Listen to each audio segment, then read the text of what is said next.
Masapianin ni tu bang fatha epekirwa papatin no pina santahen i program teo ho ya ki chai go di tan ke hom kalung hel pan tai bune pera chulung hel thru ka sel house pui lai hi na ngai je alung hel le chun phadi in langa da ta ha umi te ei ti na kalung wang khai be se lo ai wa nga ke chu kalung hel ikipat pat hami ti le ki chai hon to ki tu ki ta ai wa min la pathin thu ngai ta ta ho speaker ti ho ko ni izawin ke la sa chong ngai le ngai lo chu na mon he vin na tin ken ka he pon na hi ti chu nyom ki mam to bin atun ki zinko program ki chai ding ni ta tu ni ti lo wan ni ve ho bo ki khop nai ngai ni mo ten pon tho ta en pang te ti chu te sa na hin pe ki in mi pi te lam ho a tun la hi wa choi la hi nu te hon a ha de len ma ma je u khan khu ka he na mo la ti la le sa ding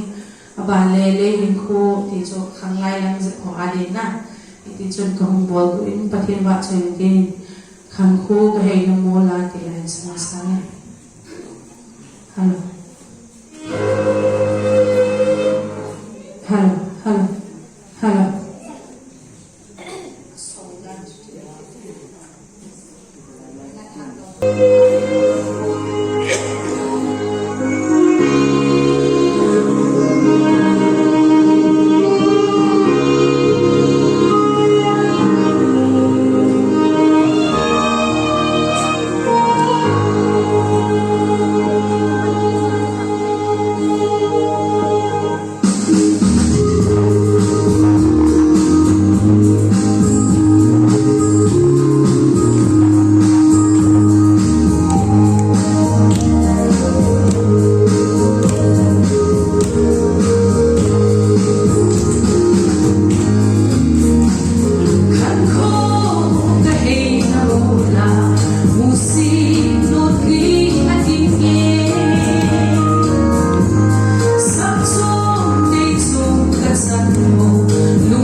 lòng